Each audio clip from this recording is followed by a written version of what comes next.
ide-ide yang tadi kita sudah tulis itu kita list kemudian kita grouping.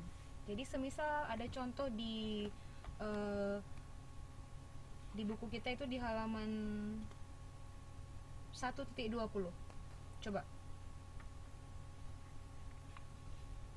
Coba dibuka bukunya 1.20.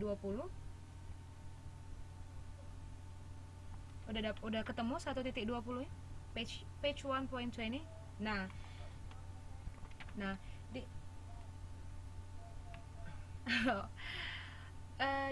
di buku kita ada topiknya itu tentang penggunaan senjata, permasalahan penggunaan senjata. Nah, di listnya itu mereka si penulis melis apa saja yang berkaitan dengan permasalahan penggunaan senjata. Jadi Mbak bisa lihat di poin 1.18, 1.19 itu banyak banget yang di list. Bisa dilihat kan di buku? Nah, itu adalah namanya listing. Oke, setelah udah selesai di list atau di listing kata-katanya ataupun phrase atau sentence, kemudian masuk ke step kedua yaitu grouping. Nah, grouping ini kita lihat mereka membuat grupnya ini ada pro and contra.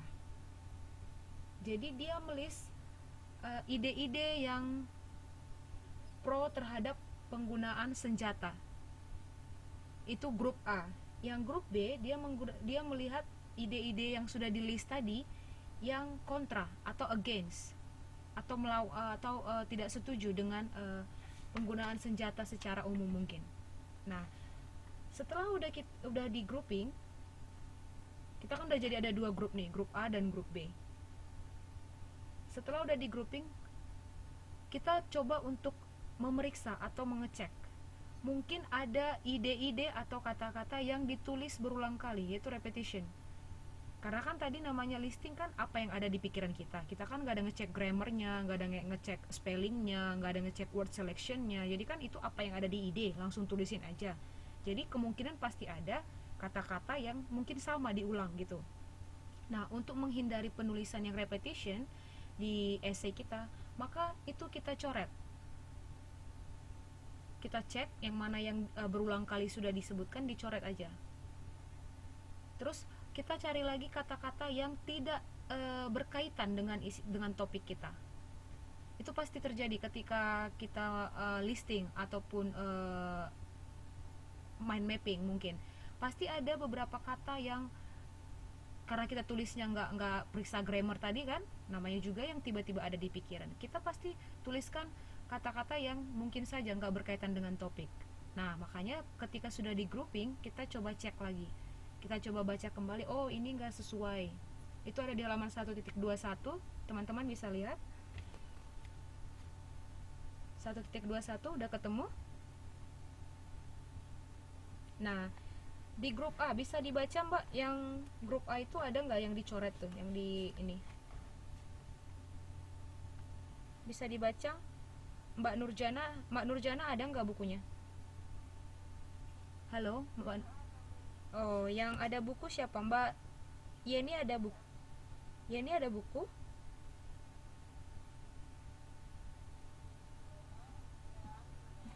Yeni. Ya udah Mbak Napiatun aja deh.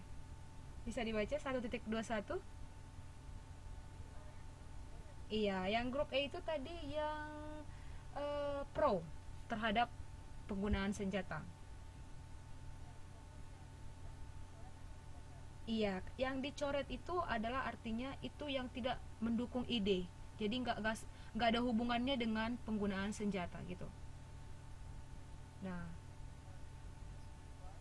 yes, misusers. Mhm. Yes. Ya. Mhm.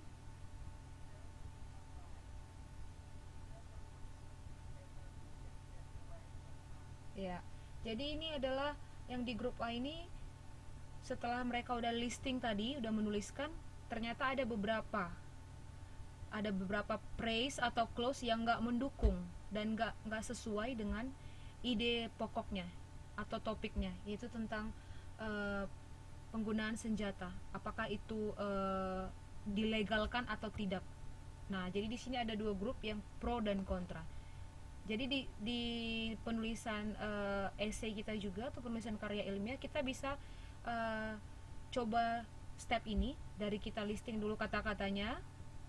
Kemudian setelah udah kita list, kita cek lagi ini apa ya yang berkaitan dengan idenya. Apakah semua yang kita list itu berkaitan? Kalau memang berkaitan, ya well, nggak perlu dieliminasi, nggak perlu dicoret. Tapi kalau kita temukan kata-kata yang nggak berkaitan, misalnya kayak tadi topiknya Samsung, sementara tiba-tiba ada kata Sony di situ, misalnya Sony is the best atau Sony fiturnya bagus. Nah, udah lari dari topik kan, kita fokusnya ke Samsung. Tapi ketika kita buat daftar ininya atau listingnya, ada secara ya mungkin kita nggak sadar atau apa, kita tulis ada kata Sony atau LG atau ya Nokia. Nah, kita kan pasti harus coret kalimat ataupun kata ini karena nggak berkaitan dengan Samsung gitu. Bisa paham? Oke. Nah, setelah udah grouping, kita writing the topic sentence. Nah, tadi kan udah dapat di grup A, yaitu yang pro dengan penggunaan senjata. Terus yang B, yang tidak setuju, yang kontra, ya kan?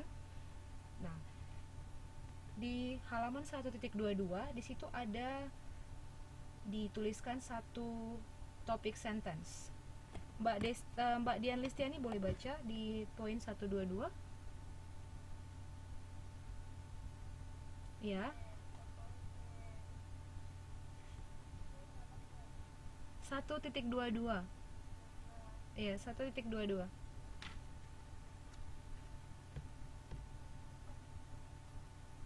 Iya. Ada writing the topic sentence.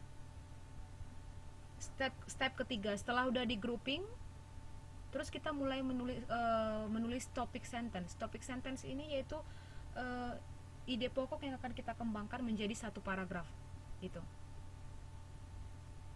Nah, bisa baca di situ kan ada grup A tadi itu yang pro terhadap pengontrolan penggunaan senjata gitu.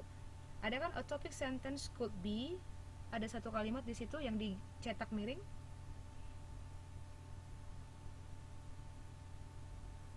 Udah ketemu belum, Mbak?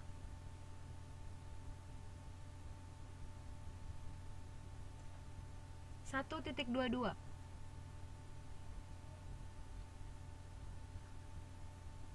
Point a third step, writing the topic sentence. Ada nggak? Kelihatan nggak?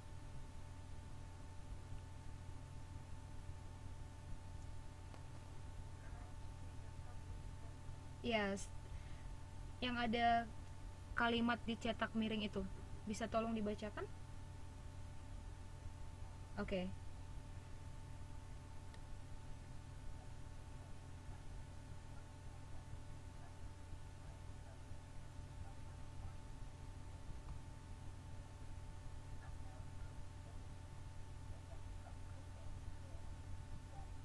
Mhm.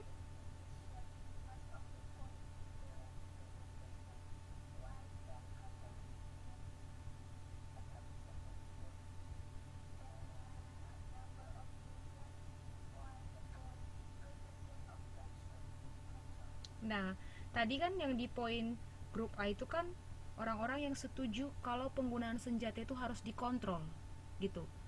Nah, jadi karena itu berkaitan dengan pengontrolan penggunaan senjata, jadi ada seperti pertanyaan, kenapa rupanya harus dikontrol? Kalau nggak dikontrol emang sebahaya apa gitu. Nah, dengan adanya pertanyaan itu, maka kita bisa membuat suatu topic sentence.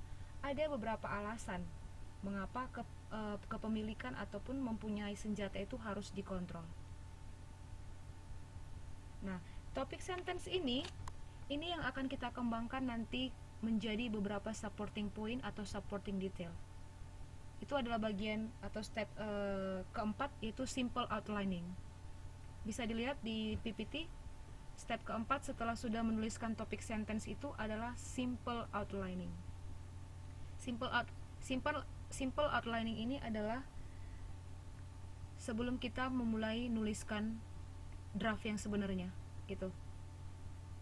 Jadi kayak di page 1.22 tadi topik sentence-nya kan there are a number of reasons why the possession of guns should be controlled. Ada beberapa alasan kenapa memiliki senjata harus dikontrol. Itu topiknya. Nah, there are a number of reasons. Ada banyak alasan. Nah, terus supporting point-nya di situ ada dibuat.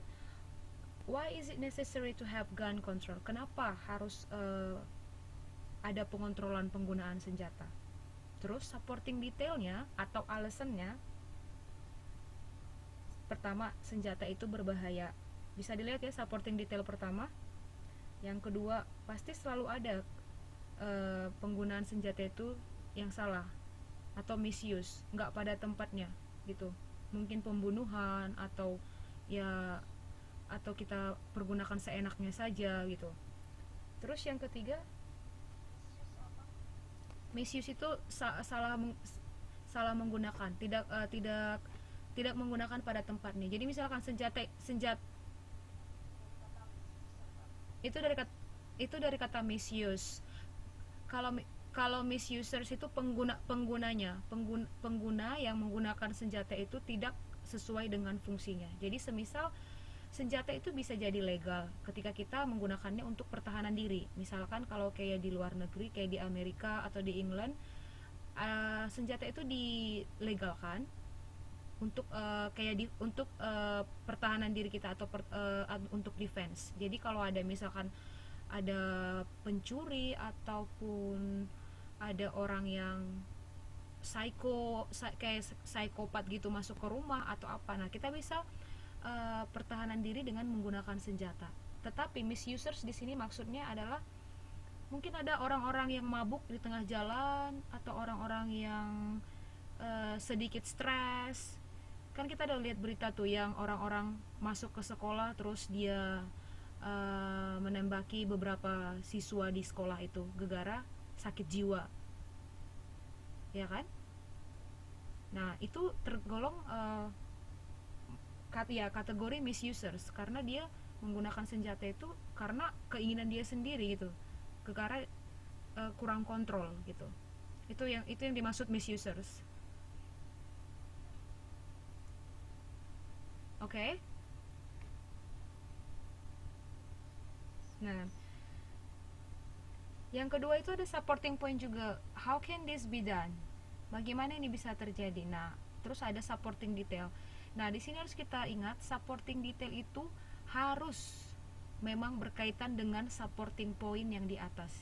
Jadi, kalau kita bisa ibaratkan topik sentence itu adalah ibunya, misalkan nih kalau dia di dalam keluarga ya, topik sentence itu adalah ibu atau bapak.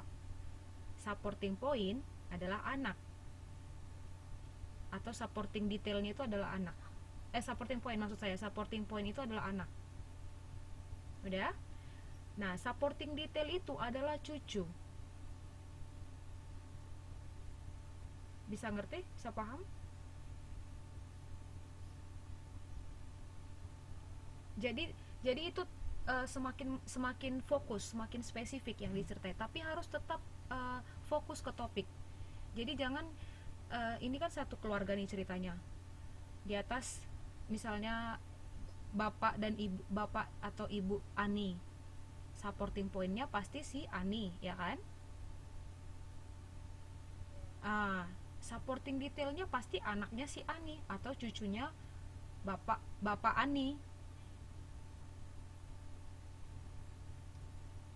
Jadi masih dalam satu garis keturunan gitu kalau di keluarga.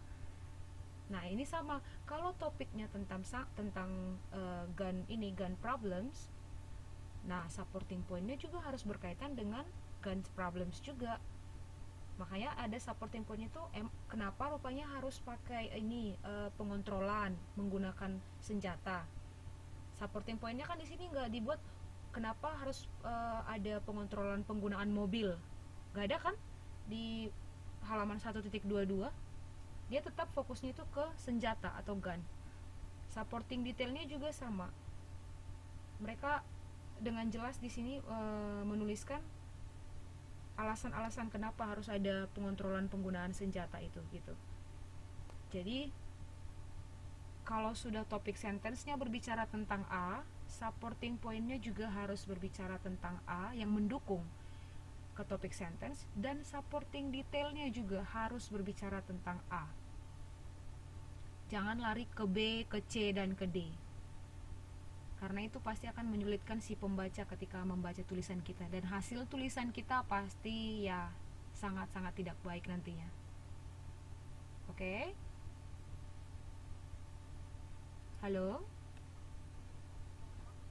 Ini bisa ngerti? Oke. Ya, kita lanjut. Ini slide yang berikutnya. Tadi ada step kedua ya, outlining. Step pertama tadi adalah pre. Ya, step kedua adalah out. Iya, outlining. Nah, step yang ketiga adalah writing and revising drafts. Setelah udah kita ada pre-writing, terus ada outlining, nah kita mulai menulis. Nah, di proses writing and revising drafts ini ada juga 4 proses yang harus kita pahami. Yang pertama yaitu writing the first draft. Nah, the first draft ini maksudnya adalah dari hasil outlining tadi yang sudah kita paparkan, dari topik sentence, ada supporting detail, dan juga masuk ke supporting point-nya. Nah, hasil dari outlining itu kita mulai start menuliskan the first draft kita. Nah, di first draft, bagaimana menulis first draft itu ada di halaman 1.27. Teman-teman bisa lihat. Udah kelihatan ya di 1.27. Karena ini adalah first draft, jadi kita bisa melihat grammarnya juga, tapi tidak perlu harus terlalu fokus ke grammar, tenses, spelling, dan yang berkaitan dengan rule penulisan academic writing. Karena pasti ada step berikutnya itu untuk merevise atau mengecek ataupun mengulang kembali atau memperbaiki hasil draft kita itu. Jadi di first draft apa yang perlu teman-teman lakukan? Kita tadi kan udah tahu audiensnya apa, purpose-nya apa. Ya, dan kalau kita sudah tahu audience dan purpose, otomatis tone-nya kita pasti tahu gitu. Jadi yang paling intinya itu kita harus tahu dulu audience dan purpose, baru kita bisa memutuskan tone-nya. Iya.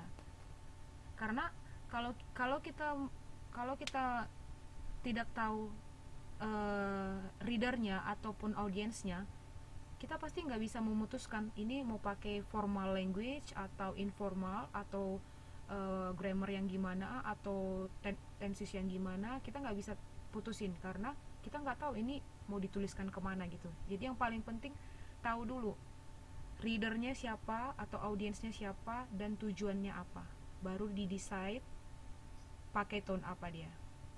Oke? Nah, dan jangan lupa ketika nuliskan writing the first draft ini tetap fokus ke topik. Jangan lari dari topik yang ingin dituliskan. Kalau ada ide-ide yang tidak berkaitan atau irrelevan dengan topik yang akan kita tulis, langsung dicoret supaya tidak mengganggu proses penulisan kita gitu. Langsung di-eliminated aja. Dan ingat ketika menulis draft pertama ini atau first draft, kita pasti ada saat tertentu atau momen kita tiba-tiba blank ataupun stuck gitu. Maksudnya kita udah nulis nih paragraf pertama bla bla bla bla, udah bagus nih paragraf pertamanya, tiba-tiba kita nggak ngerti lagi atau nggak bisa melanjutkan ke paragraf kedua. Nah, bagaimana kalau kita tidak bisa melanjutkan ke paragraf kedua? Kita tinggalkan saja, leave space, maksudnya tinggalkan aja kosong dulu, mungkin beberapa baris, lanjut aja ke paragraf berikutnya yang Mbak atau teman-teman bisa utarakan idenya. Jadi jangan dipaksa, aduh ini apa yang mau dilanjutkan ya kata-katanya. Tuliskan aja apa yang memang bisa ditulis. Kalau memang tiba-tiba blank atau get stuck, it's okay, just leave it space dan tuliskan lanjutannya. Nah, setelah sudah selesai semua, itu yang akan kembali nanti ke revising content and organizing. Itu second step. Step kedua setelah writing the first draft. Setelah kita udah selesai menulis first draft itu, kita baca kembali tulisan kita, cek grammarnya, cek kontennya, apakah paragraf 1 dengan paragraf kedua itu berkaitan. Apakah kalimat di paragraf 1 dengan kalimat di paragraf 1 itu semuanya itu connected atau unity. Jangan dia paragraf 1 kalimat pertamanya bercerita tentang Samsung, kalimat keduanya sudah bercerita tentang yang lain, kalimat ketiganya berbicara tentang yang lain. Nah, itu kita lakukan di revising content and organizing.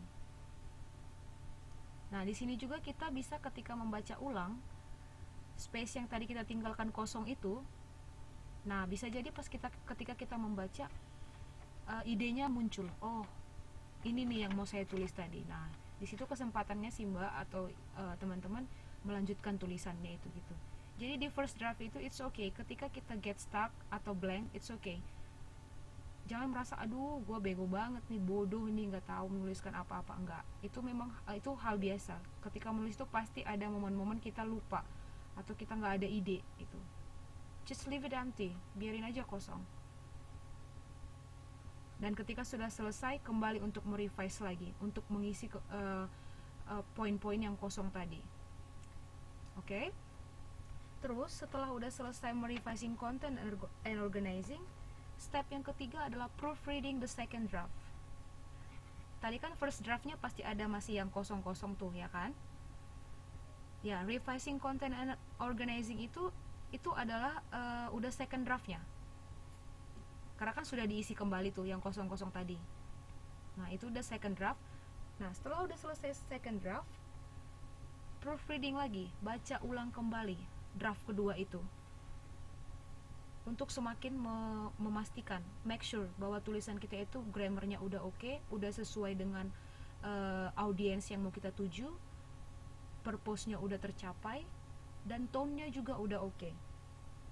Maka kita lakukan proofreading the second draft. Disinilah kita benar-benar harus mengecek setiap sentence-nya lagi, setiap paragrafnya dengan baik, dan juga isi ataupun konten dari tulisan kita itu. Nah, kalau sudah kita perbaiki semua, sudah kita making all corrections, sudah kita perbaiki, nah kita akan menuliskan the final copy. Final copy ini maksudnya adalah yang akan kita submit. Tapi ingat, final copy bukan berarti tidak ada lagi kesalahan, karena seperti yang tadi kita udah diskusikan, writing is a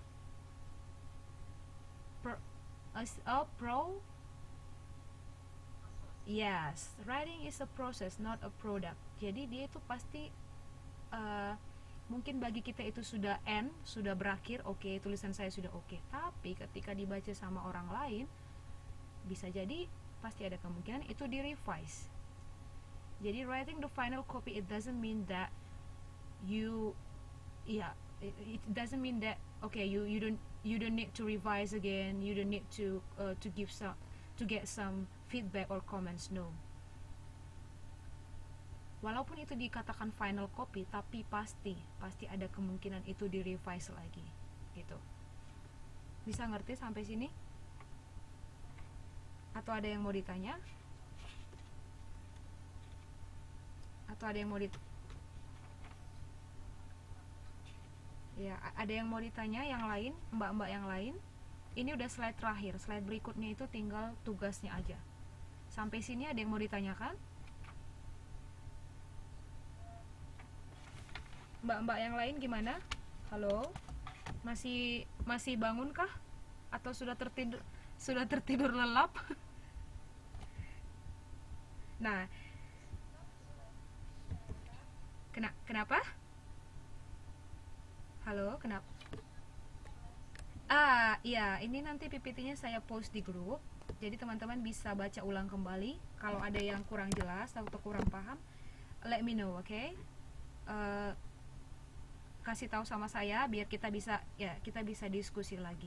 Nah, jadi untuk uh, memastikan bahwa mbak-mbak bisa atau sudah ya mungkin sedikit paham dengan proses penulisan academic writing, bisa satu orang sama saya ini ngejelasin apa yang sudah kita diskusikan selama hampir 2 jam ini,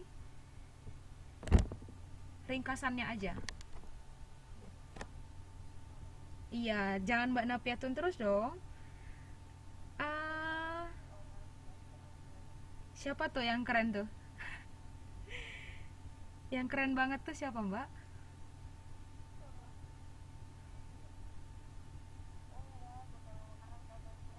Oh, eh Yayuk Widarti ada ya? Nggak, ini tadi ya? Nggak bisa ini ya?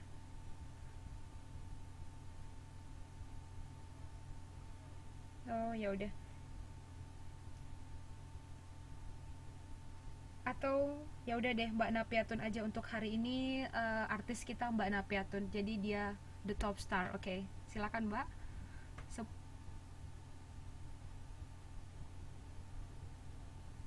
Iya, jadi tadi proses writing itu tadi ada 4 steps ya kan?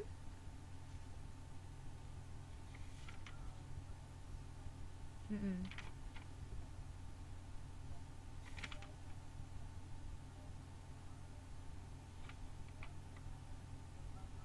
Yes, exactly. Nah, apa ada 3 hal yang harus diperhatikan ketika kita untuk menuliskan essay atau academic writing. Apa yang ketiga hal itu?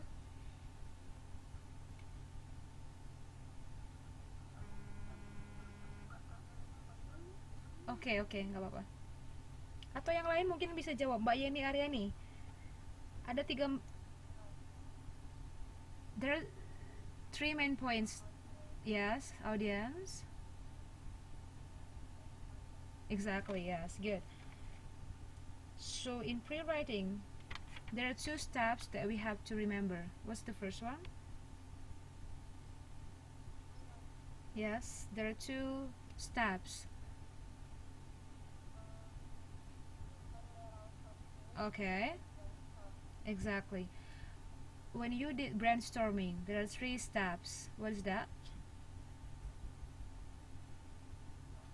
Mm-hmm.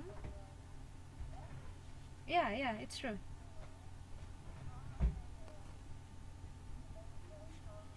And no, no, no.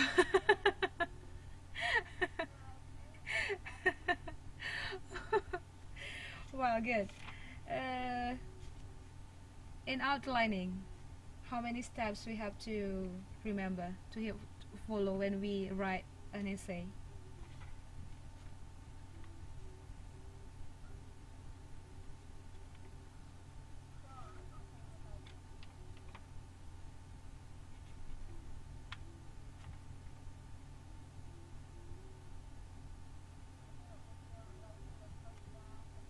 No, it's for the writing and revising draft. I ask you about outlining, the second step in the process of writing. The the first is listing and then grouping and then writing. Yes, and the last one. Yes, exactly. Simple outlining. Yeah. And then the third steps is writing and revising drafts. You can read in that last slide. The first is writing the first draft, revising content and organizing, proofreading the second draft, and the last part is writing the final copy. Okay? So So until here, no questions, or you will